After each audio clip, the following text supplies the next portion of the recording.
millions, c'est là où on a le discours à dimanche. La pétition contre le bureau introduite, finalement, il faut que le bureau Mabunda parte. Il n'y a pas à négocier. Certains déjà là, ce n'est pas un pas encore, certains déjà là. Lorsque vous regardez la pétition, la plus grande surprise dans cette pétition, vous trouverez un grand nombre. Les gens du PPRD, tous sont là. Ça veut dire qu'aujourd'hui, c'est l'âme congolaise qui bouge. L'âme. L'âme vient du mot latin, animus. Animus qui veut dire l'esprit. C'est un problème d'esprit. C'est l'esprit congolais maintenant qui bouge. Et quand il s'agit de l'âme, automatiquement, nous nous retrouvons en face d'un nouveau paradigme. Et aujourd'hui, la symbolique de la journée d'aujourd'hui, c'est la construction d'un nouveau paradigme qui ne se résume qu'à une seule phrase, la réappropriation de la nation. C'est ça, il n'y a pas autre chose. C'est pas un acharnement contre le bureau Mabunda. Pardon? C'est pas un acharnement contre le bureau Mabunda. Un acharnement par rapport à quoi? Il s'agit du Congo.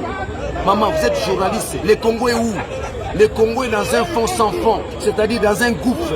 Il faut sortir le Congo du gouffre pour enfin parler du social, du développement, bref, de la superstructure et de l'infrastructure, confère Karl Marx. Alors, la pétition est déposée. On attend le grand oral du président de la République. Demain, Daniel Safou, vous l'avez rencontré lors des consultations. On peut s'attendre à quel genre de discours?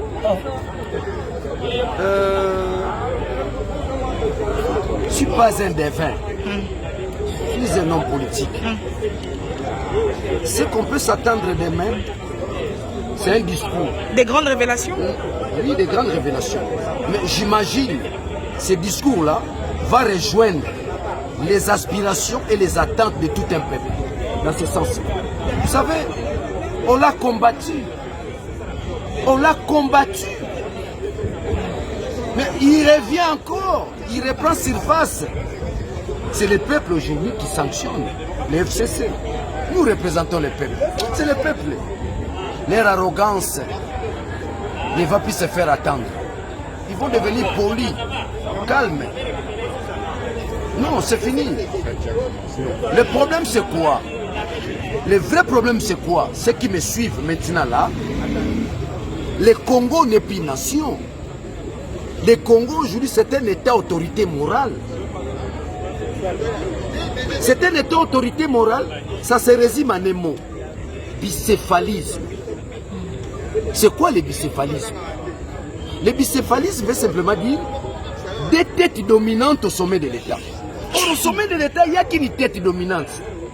Évidemment, dans une démocratie classique et harmonieuse, sauf au Congo, où vous avez des têtes dominantes au sommet de l'État. C'est ça qu'on appelle le bicéphalisme. Mais lorsqu'il y a des têtes dominantes au sommet de l'État, donc c'est-à-dire, vous touchez ce qu'on appelle la liquéfaction.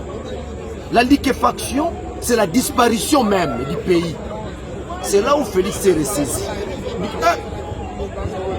Le pays va disparaître. Je serai sanctionné par les ancêtres.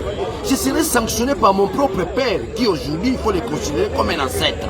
J'ai dit ce qu'il y a le Mahatma, porteur d'une grande vision. Aujourd'hui, il n'est plus avec nous. Mais il y a des ramifications. Il y a des ramifications qui se font sentir. Aujourd'hui, j'ai constaté son esprit et sa présence ici. Voilà comment on a déjoué l'ordre machiavélique, diabolique de nos frères du FCC. C'est pas nous. Ça, ce sont des esprits qui interviennent au problème du Congo. Vu la misère de tout un peuple, les esprits interviennent. Trop, c'est trop. Vous régnez à 18 ans, 19 ans.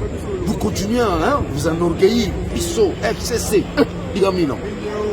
Pièce contre pièce. Merci. Bonne paix, madame. Laurent Désiré Kabila disait ceci. Ça, c'est qui me suit plus. Laurent Désiré Kabila disait ceci. Les Mobutu sont dirigés pendant 32 ans. Ils doivent aussi se reposer pendant 32 ans.